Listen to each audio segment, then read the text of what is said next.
Baik, kita lanjutkan ya. Dalam menghitung berapa sih masing-masing gaya badan ini, yang pertama dilakukan adalah menghitung reaksi perletakan. Bisa dibaca lah nih.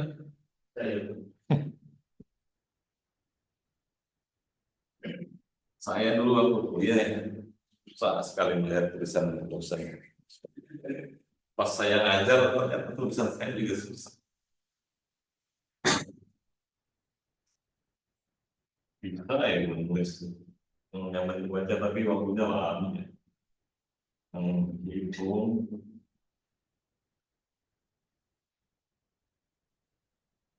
reaksi perletakan.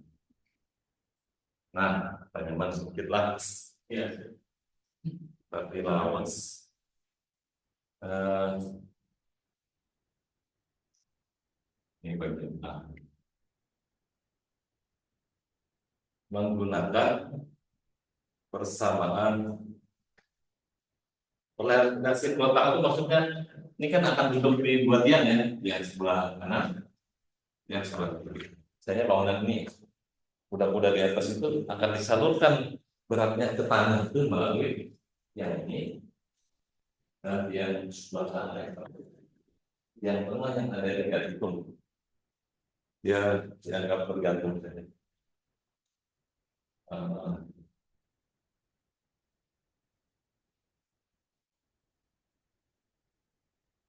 Nah, ini ada beratnya, ini berat sendiri ya, kemudian berat yang membebani, berat apa tadi dan berat pelapon misalnya.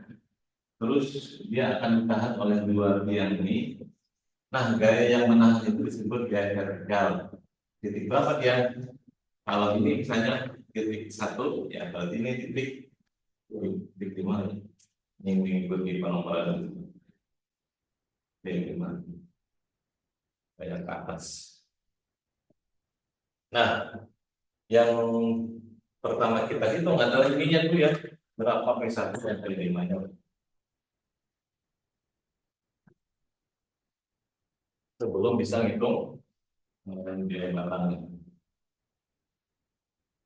Kalau dapat soal yang seperti ini simetris kan, simetris itu kanan sama, kiri sama, bolak-balik sama, ukuran sama, obatnya juga sama.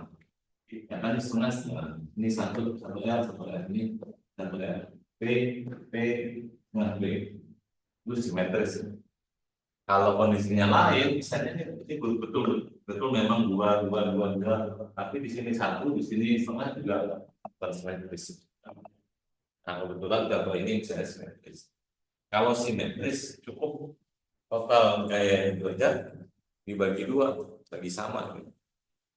Kalau ini misalnya total realitas ini berapa ya?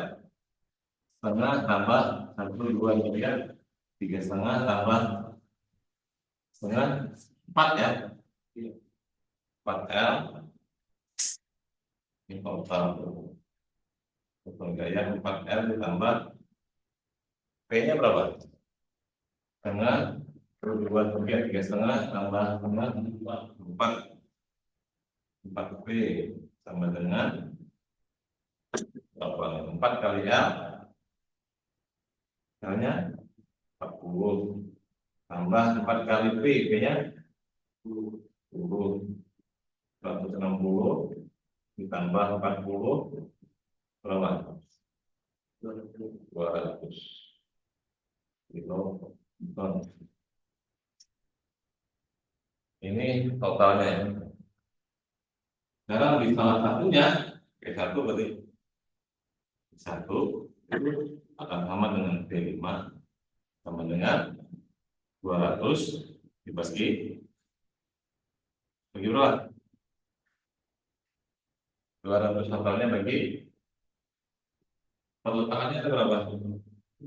Ada dua ini P1 dan P5 sama dengan 100 kilo ton. Nah, ini gaya yang bekerja di yang satu dan di yang join ini.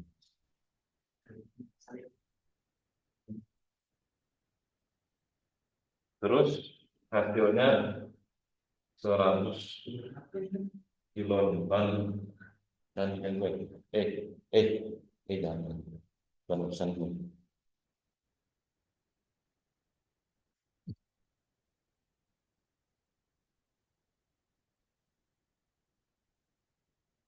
Terus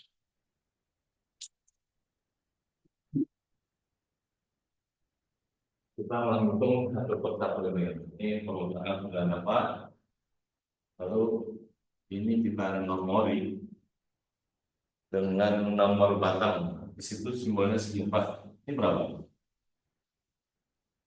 Segi 4. Coba lihat file foto kita ini.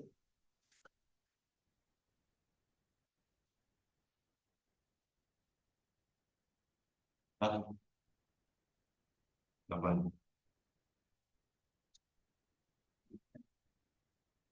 Yang nomor batang itu angkanya berapa?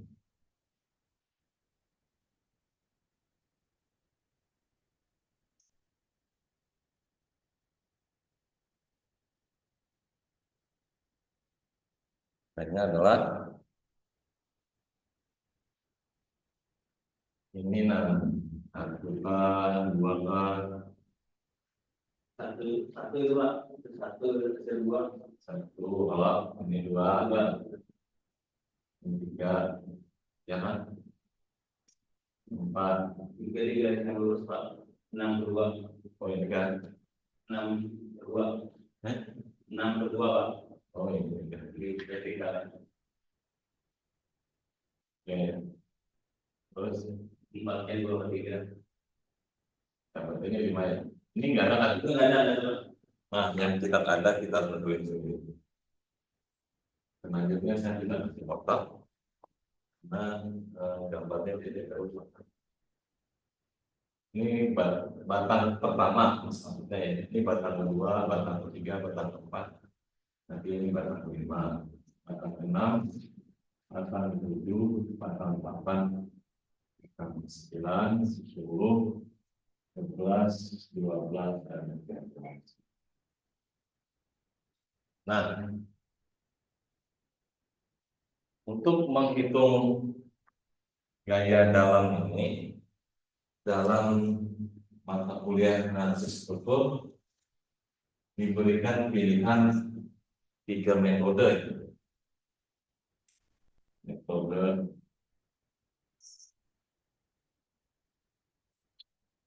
menghitung gaya dalam konstruksi.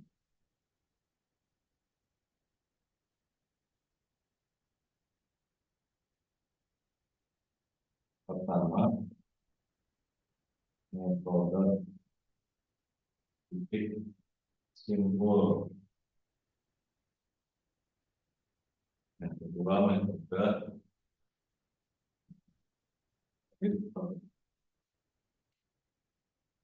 empat daunnya. Metode Tremont.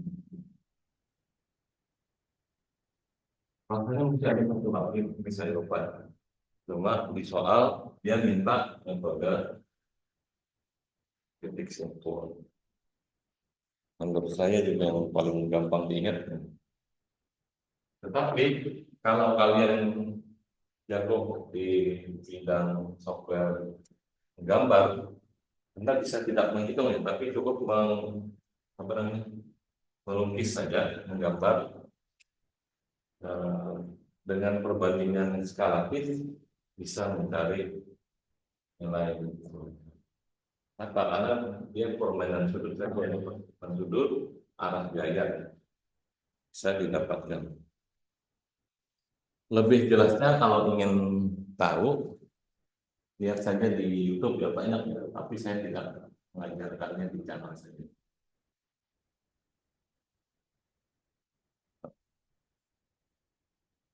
Cari kata kuncinya tadi, tunggai dalam rangka konstruksi rangka atau rangka batang. Nah, yang akan kita bahas hari ini adalah Yang pertama sesuai permintaan soal metode titik simpul. Metode titik simpul ini saya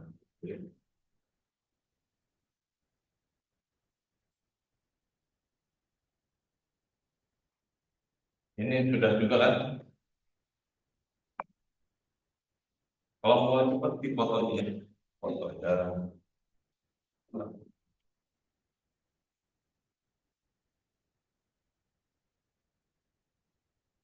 Kan?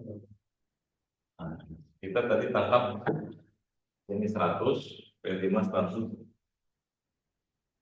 100 kilometer, P1 juga 100. Itu dari perhitungan reaksi kerusakan.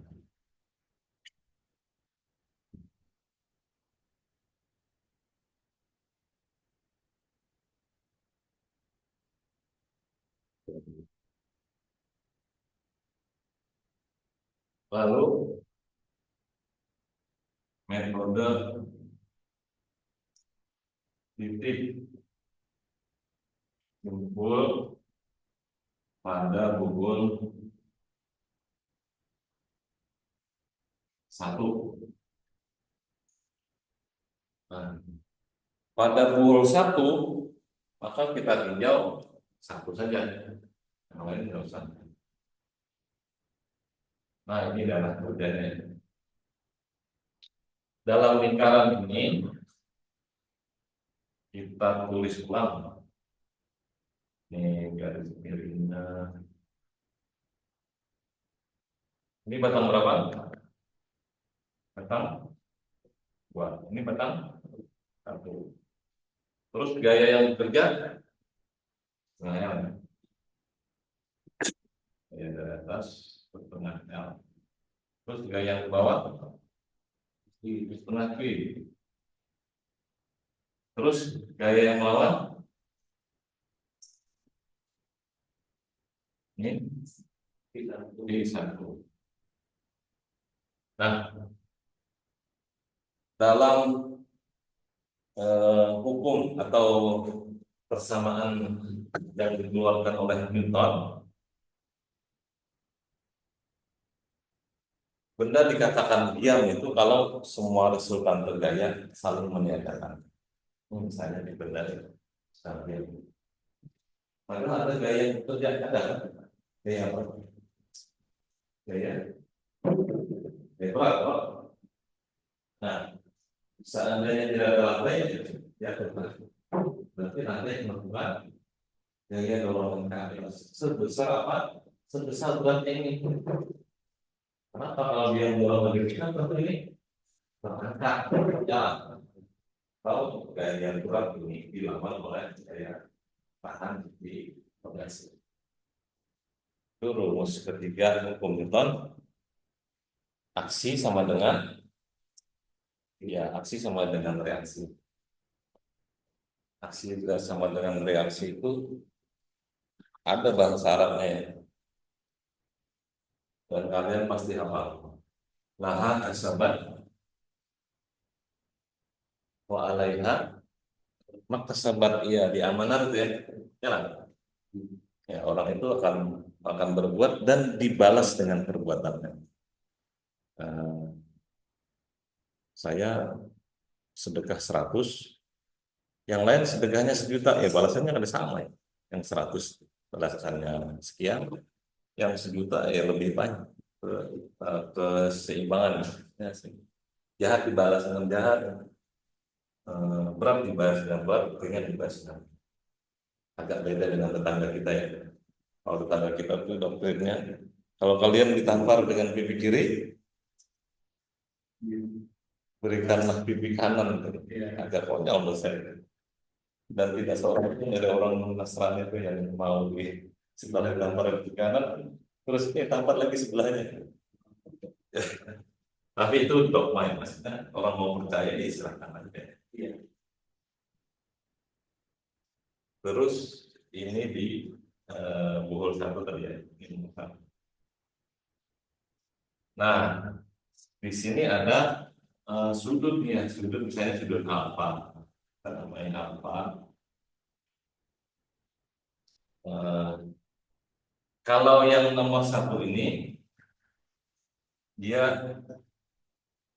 arah mendatar ya, misalnya.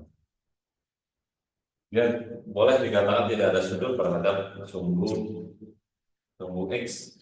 Kalau ke atas sumbu Y ya, vertikal Y datar sumbu X dalam koordinat kartesius. Jadi ya,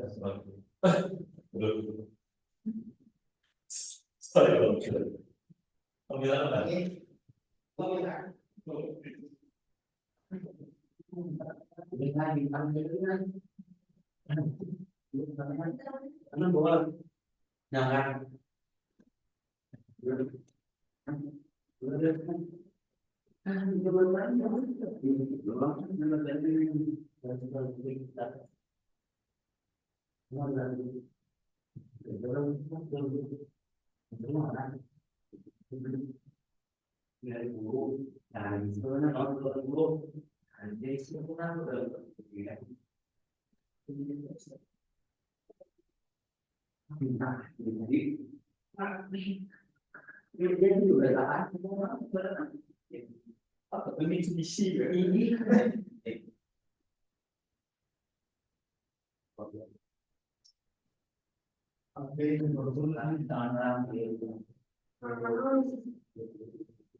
Apa betul? Ini. Bagaimana beliau hari ini? Izin. Hah? Izin. Cinta. Mana Jum? Oh ini lah. Gitu. Udah habis apa ikan lah? On. Paknya udah habis lah mata kuliah. Mata kuliah sudah habis lah nih. Udah semester ini habis lah. Berarti tinggal TA aja lagi lah. Tapi ada mau tanggalan Pak, semester depan tapi ya. udah lulus? Iya. Apa? Ada yang saya. Oh, merekos. Pegang Jum. Kasih. Kasih power nah. Kasihlah. Sampai mana tadi? Oh, inilah. Nah, kalau ada rumusnya tadi kan bagaimana agar semua gaya itu menyatakan tolak, itu kunci awalnya. Nah, dari situ kalau gayanya saya berdiri itu gampang ya. Maksudnya saya dalam arah yang sana dalam berjalan segaris dengan satu, biar saya ke bawah, dia ke atas. Gampang tuh selesai persoalan. Maksudnya kalau saya 100 pasti yang dorongnya juga 100 sama dan saling menjadakan.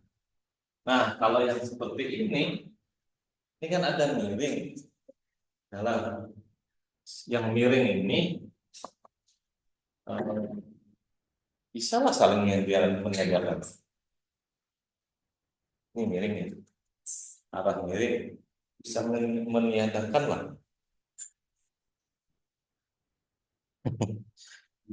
Ya, bisa nggak? Bisa. Contohnya ini perahu saya. Ini sungai. Saya mau menyeberang ke sini. Ini titik A, titik B. Terus ada arus sungai di sini. Haluan saya lurus ke sini. Iya. Terus saya akan nyampai di mana? Kanan. Di sebelah kanan apa? Sebelah kanan dari A ya ke sini ya. Dia mungkin di sini, mungkin di sini. Tergantung ini kuat atau tidaknya ya. Ya. Ya.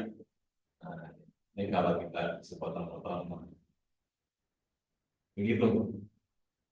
Kalau saya mau sampainya di A, apa yang saya harus lakukan? Coba gabung arus ya kita begitu aja. Kalau saya mau di A sampainya, saya harus ambil kiri. Iya, ambil kiri ini belok sedikit ya. Iya. Nah, belok sini.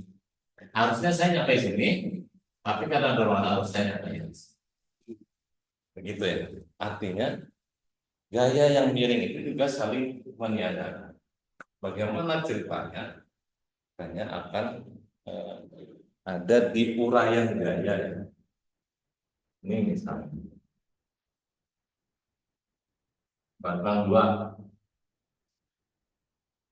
Nah, di batang ini yang paling pertama kita lakukan adalah melakukan asumsi.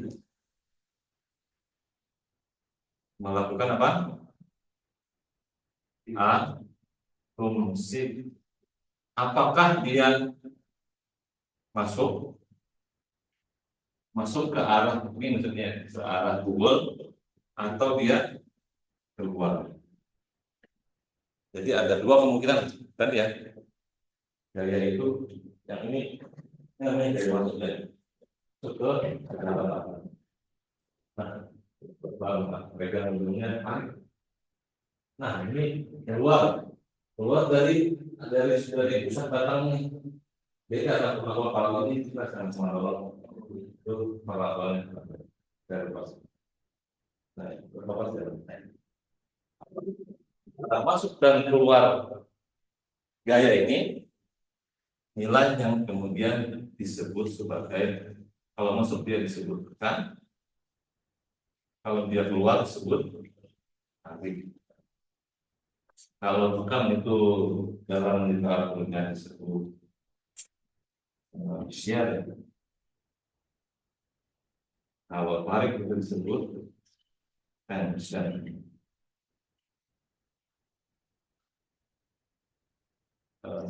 Bukan share, ini stress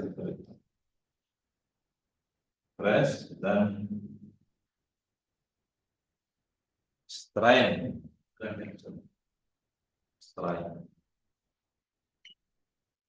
Nah, sama-sama S ini.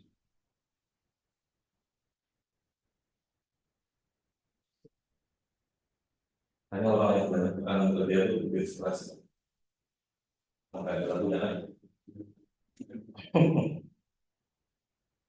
stres, obatnya minum malaga. Stres dia kalau dia tertekan, kalau dia ditarik, stres.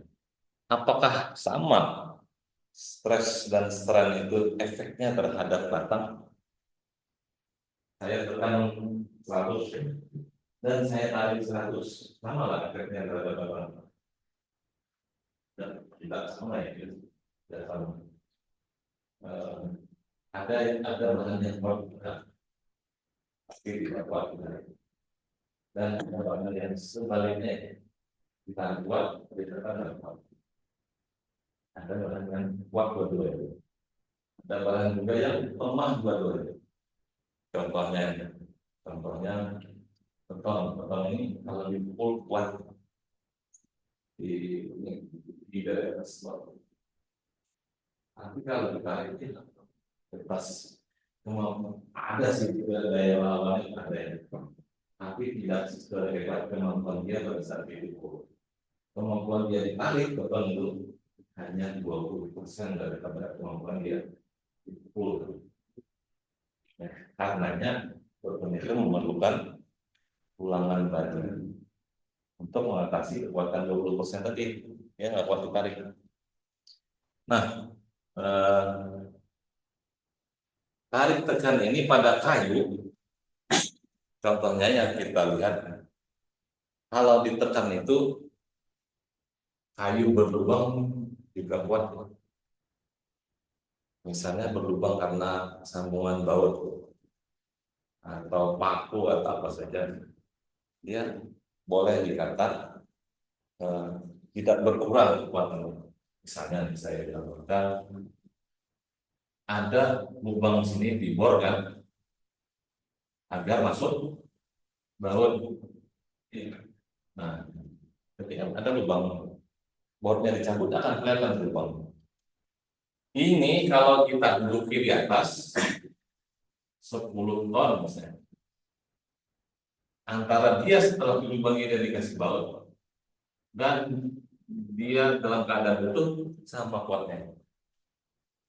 Tapi kalau dia ditarik, dia berbeda. Dia kekuatannya kurangi dengan lubang. Kenapa? Karena pada saat dia diduduki, bolongannya di atas itu duduk lagi di bautnya, santang oleh bautnya dan disalurkan lagi ke kayu di bawah. Tapi kalau dia ditarik, ini baut tidak ikut menahan ya. Dia kekosongan ini kalau tampak samping, kalau tampak depan seperti ini. Nah, maksudnya yang ikut menahan pada saat ditarik cuman yang ini saja. Artinya sepanjang ini dikurang lubang pada saat dia ditarik. Pada saat dia dipukul, ini pukul ke sini, pukul ke sini. Ini pukul ke baut, baut pukul lagi ke kayu, sudah menjadi sama saja. Jadi kekuatannya sama. Jangankan itu ya, putus sekalipun, ini biasanya putus, ada lagi balok bisa di bawahnya, tetap bisa menyangga kan? Ini misalnya ya saya balik nih, di bawahnya, disambung, balik. Di atasnya ada barang seperti ini, kalau di sini bisa diduduki di atas, kan? Kalau ini tidak goyang, nah dia sampai dengan menyalurkan. Kalau ditarik, penguatannya akan berimpas ya, akan menjadi pengurang. Yang bekerja cuma ini yang menahan tarikan. Nah, jadi kita harus pahami dulu konsep dia tertekan atau tertarik, karena rumusnya beda ya, nanti akan diperlakukan berbeda. Nah, dalam hal buhul 1, ketika ada batang 1 dan 2 ini, maka kita harus melakukan tebak-tebakan dulu, mengira batang ini kena tekan atau kena tarik. Nah, bagaimana kita menebak? Di antaranya dengan gaya yang sudah ada ini. Contohnya ini ya, setengah L ini sama dengan berapa? Setengah L berapa? L 40, setengah L 20 ya. 20 km. P berapa? 25, P 10. Nah, setengah L sama dengan 5. P1 100. Nah, dari 3 gaya ini, resultannya jadi berapa?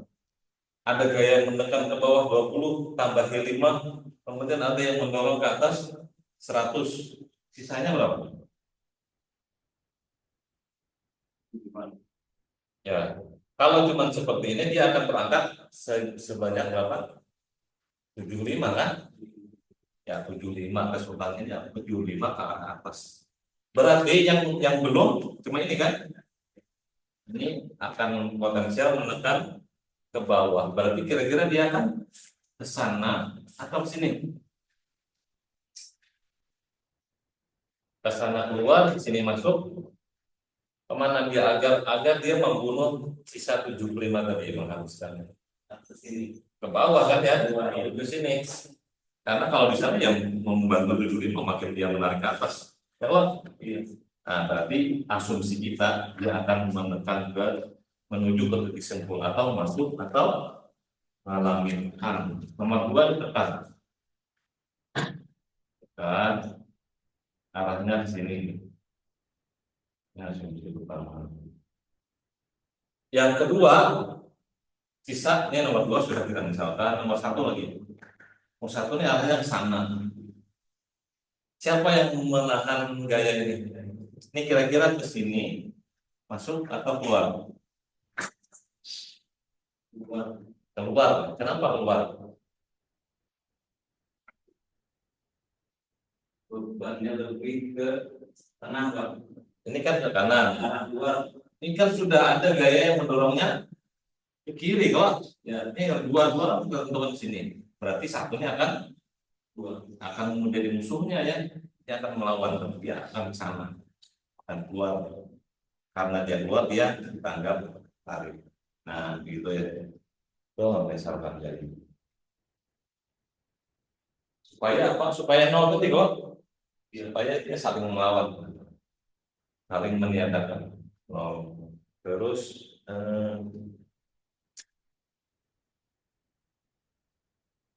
ini tekan, ini tarik, berapa nilai ini? Nah, ini yang jadi pertanyaan kita ya. Kembali ke bagaimana bidang miring itu dibahasakan dalam bahasa. Dia masuk ke sumbu X berapa, masuk ke sumbu sumbu Y berapa. Nah, gitu ya. Nah, dalam segitiga trigonometri ini sudut alfa, ini siku ya, ini siku. Ini disebut sisi datar ya, sisi datar atau sisi yang mengapit sudut. Kalau yang ini disebut sisi tegak atau sisi ke depan. Sudutnya yang mana sudutnya apa? Ini sisi ke depan. Kalau yang ini disebut sisi ya. Nah, sisi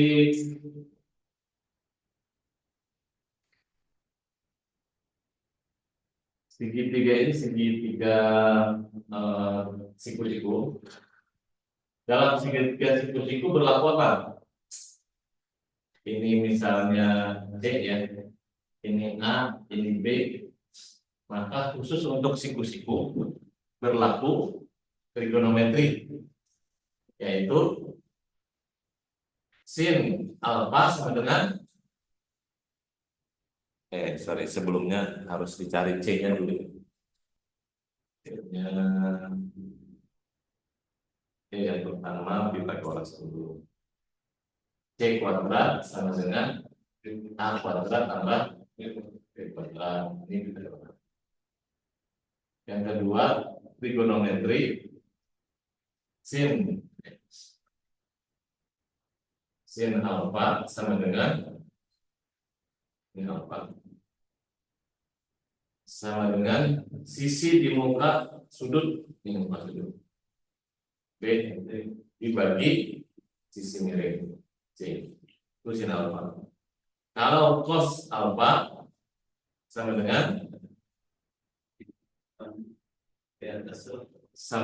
A ya. A sisi yang mengambil sudut ini dibagi dengan sisi miring. Nah, tiga macam ini yang membantu kita menyelesaikan menemukan rumus dari menemukan nilai gaya tiap batang. Di antara sin dan cos yang bekerja pada sumbu Y yang mana? Sin cos ini untuk dia diuraikan dalam gaya sejajar dengan sumbu Y, apakah sin atau cos? Cos atau sin? Sin atau cos? Kalau cos, kenapa cos?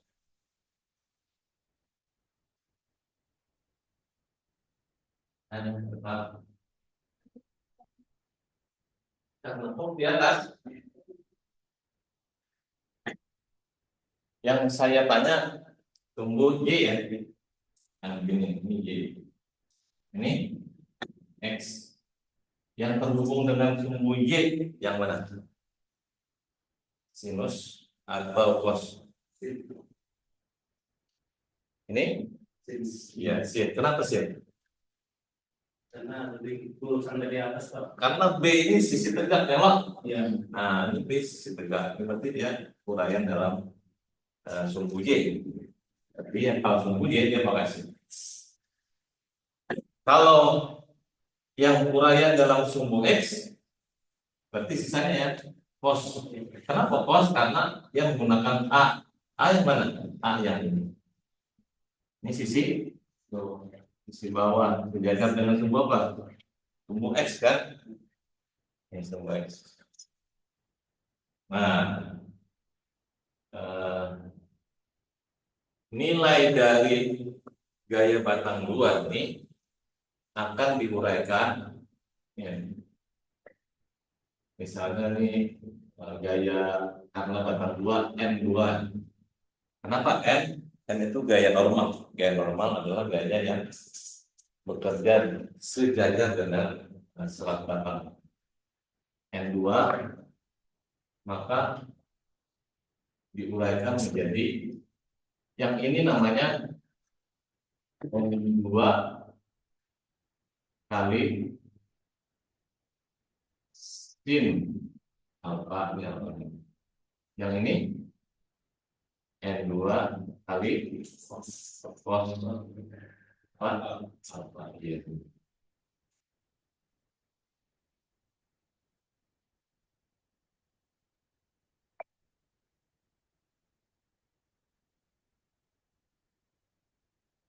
Sampai dengan N2 sin alfa dan N2 cos alfa.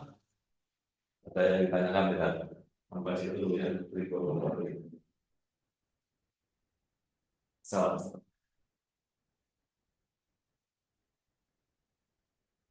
Ya, fungsinya apa? Iya. Dulu alfa dulu, Ya, baru jarak dari miringan tadi, jadi jarak yang di bawah tadi, sama atas tadi kan. ya. Di dalam soal ada dua macam ya. Di dalam soal dikasih tahu sudutnya atau dikasih tahu ukurannya. Nah, yang tadi kan dijelaskan mana? Nih, sin alfa sama dengan B per C. Sin alfa sama dengan A per C. Berarti kan yang kita tahu ada ukurannya nih. A-nya yang berapa? Nih, bisa 1,5, bisa 3, tergantung nanti yang kita pinjam. Kalau di sini, ini misalnya segitiga ini, A-nya berapa?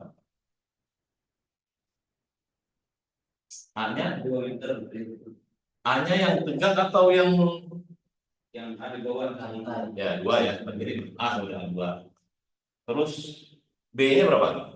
Mungkin 1,5. 1,5, ya benar. Terus C-nya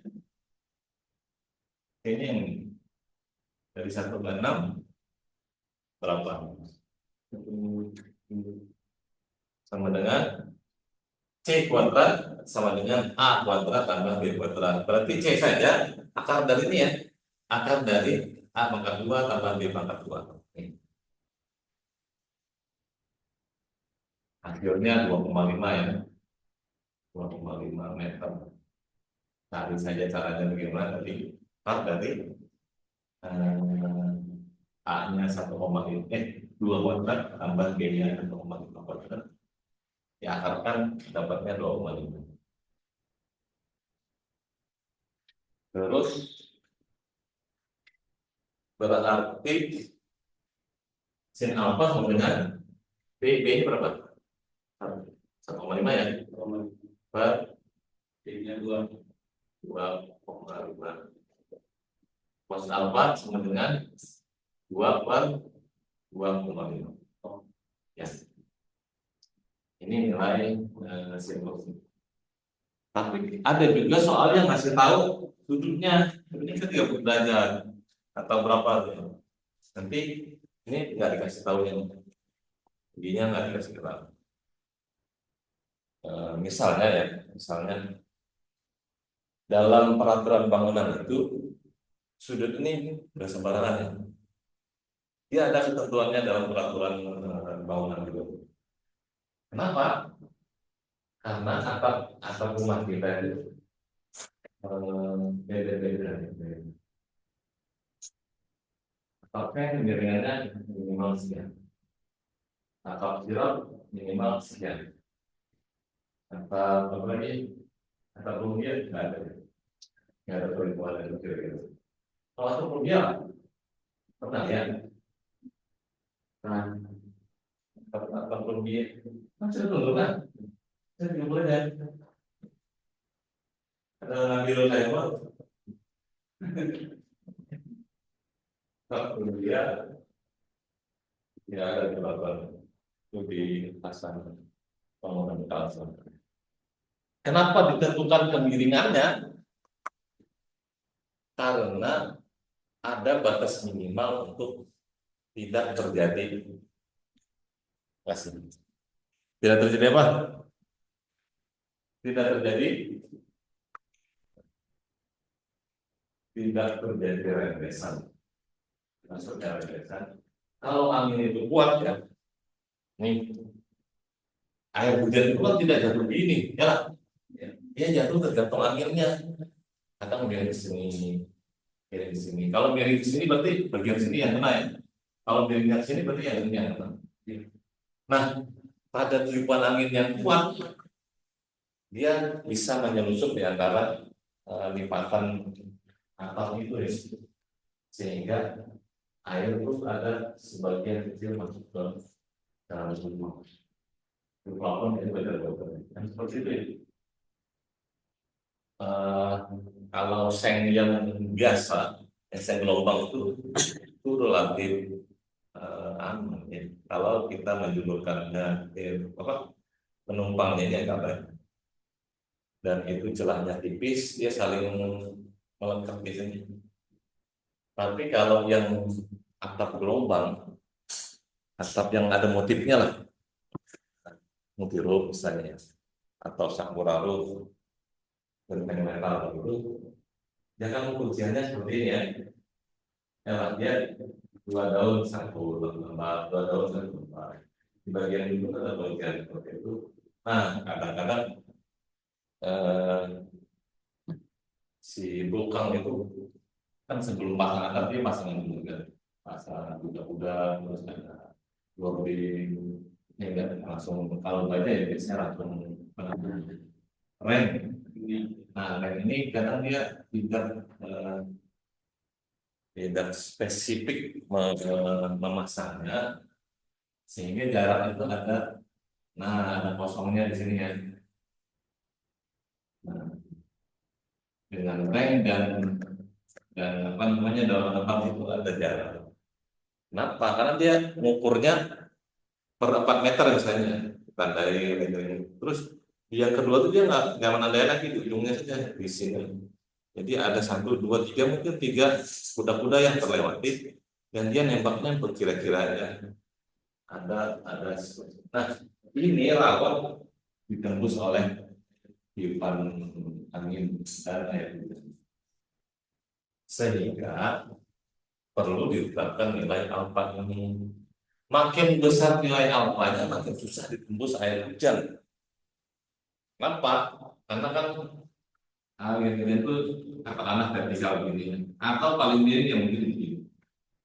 Semakin atap itu lebih besar sudutnya, nah ini misalkan pun ada lubang sini, dia sulit untuk membalik sini ya. Tapi kalau semakin miring atap, semakin mudah dia membalik sini. Contohnya rumah saya itu, rumah saya arah atapnya sana sekali, terus belok sana sekali. Nah, yang belok sedikit itu di bagian dapur dan posisinya lebih rendah, sehingga saya kalau yang langsung mengelkan dari atap atas, ya saya harus memotong sebagian, mencolok ke segitiga. Saya nggak mau itu, jadi saya ingin atap atas berutuh, terus di bawahnya belok. Karena dia punya sedikit ini tidak banyak ya, akibatnya harus turun. Nah, maka nilai sudutnya semakin kecil. Ketika hujan memang masuk airnya, masuk air untuk kemudian yang membawa angin, yang ada anginnya itu keras masuk ke air. Tapi karena bangunannya belum jadi ya, saya berkesimpulan di daerah situ nggak boleh ada plafon, jangan di plafon. Nanti dari di dapur juga bukan daerah yang ekspos gitu ya, maksudnya jarang sih ada tamu kepo sampai ke dapur masuknya. Tapi kalaupun bocor ya paling dalam setahun untuk kena bocor itu 3 kali bisa. Tinggal dari gayung, dari itu kita selesai. Nggak perlu. Kita kan kalau kita perbaiki itu berapa juta kita habiskan. Nah, cuman kejadian 3 kali dalam setahun itu nggak apa-apa. Lain kalau bocornya misalnya di atas lampu kita ya kira-kira. Harus kita. Ya tiba-tiba malam kayak mimpi kayak tenggelam gitu, makanya bocor. Atau ya kalau kita orang dewasa kan nggak masalah, yang ada masalah itu kita punya bayi misalnya, tahu-tahu apa keguguran banjir yang besar itu besar atap. Nah, atau misalnya di atas elektronik, di atas kulkas, di atas TV atau apa itu, di atas sedikit saja rusak. Nah, kalau ini tadi uraikan dulu gaya sisi miring ini ke dalam sumbu X dan sumbu X ini dan sumbu Y. Yang 75 sisa tadi ada dalam sumbu Y, kawan. Nah, uraian gaya di batang 2 ini ke sumbu Y, dia sama dengan mana tadi? Yang X, yang ini ya, N2. Nah, yang berikutnya adalah N2 kali sin alfa. Jadi, ini sudah belum? Kalau sudah seharusnya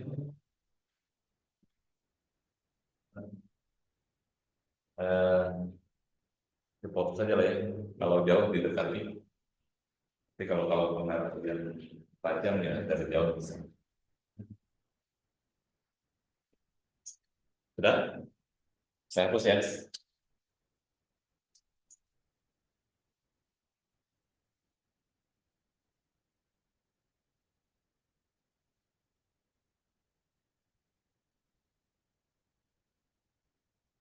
Nah, sigma atau sigma itu maksudnya apa? Kumpulan dari sigma apa ya? Sigma gaya, berarti kumpulan dari gaya-gaya.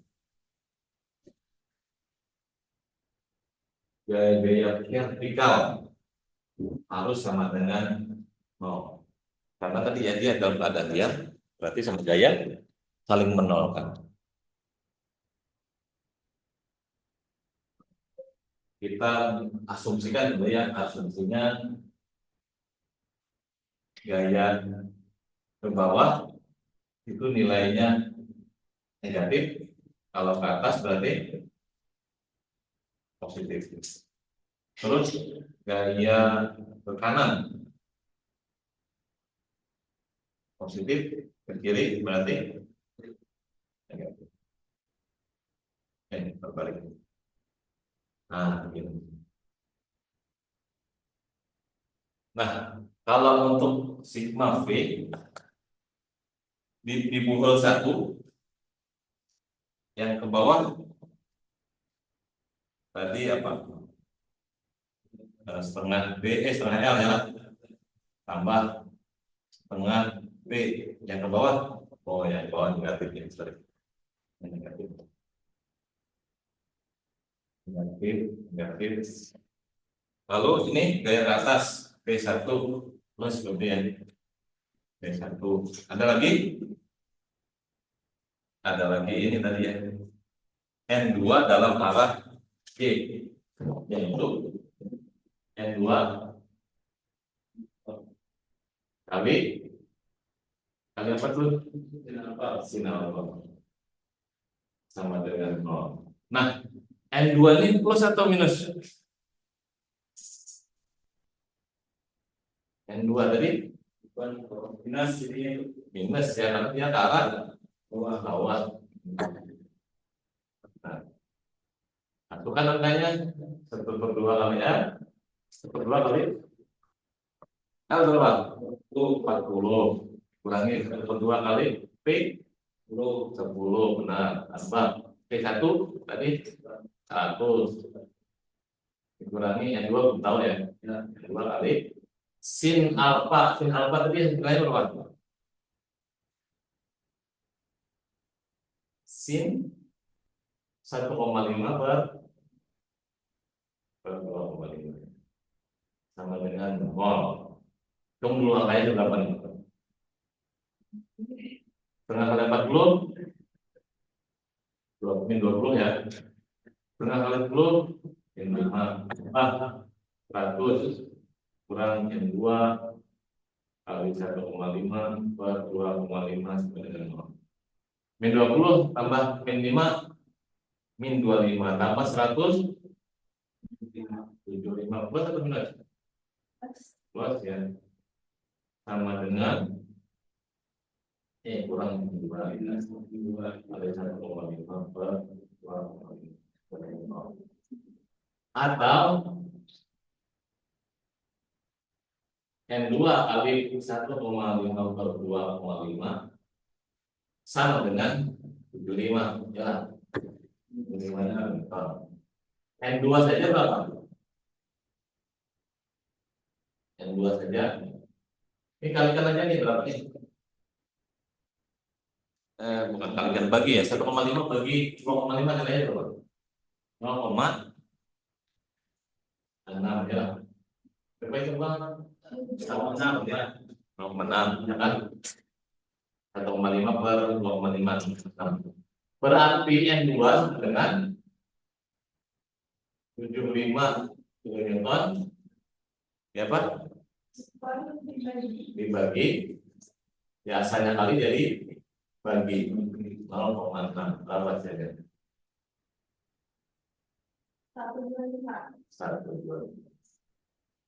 125 kilonewton. Tandanya positif atau negatif nih? Positif ya. Kalau positif berarti permisalan yang kita buat yaitu panah ini menuju ke 1 berarti benar. Kalau hasilnya negatif tinggal ganti panahnya ya. Panahnya terbalik. Artinya yang ini sebenarnya sembarangan saja kita ya menebak-nebak yang masuk ke tahap keluar. Nanti pembenarannya kalau dia positif berarti anggapan kita benar, kalau menjadi negatif berarti arahnya tadi salah. Ya, arahnya salah atau kita yang ngitung salah ya, bisa saja. Tapi sebelumnya ya kita melakukan asumsi dia masuk atau keluar lagi dengan ini tadi ya, speednya berapa, kira-kira ini. Nah, N2 sudah didapatkan sebanyak 125. Seperti gaya sudah. Terus tinggal ini gaya untuk batang 1 atau N1. N1. N tadi simbol apa? N artinya normal, gaya normal 1 itu. Saya suka dengan N karena istri saya inisialnya N. Enggak, memang gitu ya. Normal, gaya masuk ke apa sejajar dengan arah sumbu elemen kayu apa aja. Ini N2. N1 berarti kita harus menghitung dalam arah sumbu X. Nah, sampai dengan perhitungan di sumbu Y itu bisa. Dengan nomornya.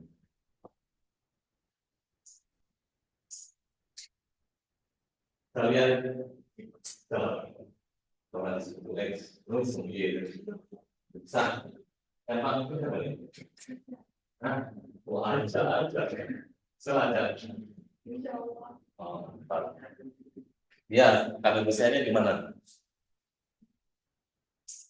Pernyataannya apa? Perkataan saya harus ngulang dari mana ya?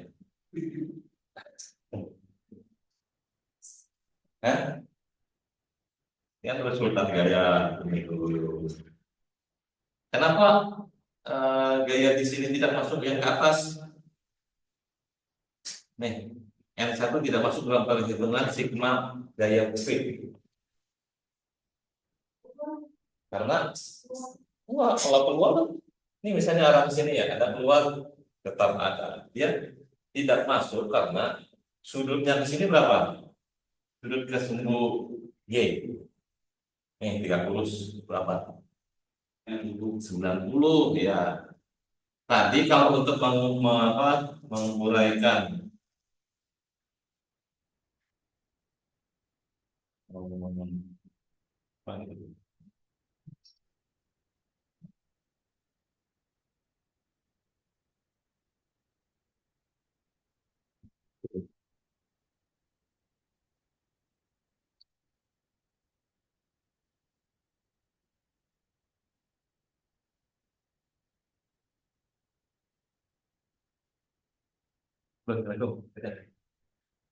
halo,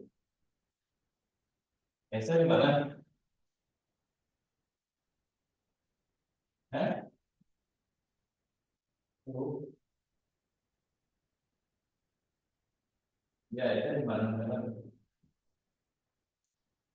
Hah?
Telepon yang kira-kira yang menghasilkan uang dalam diangkat.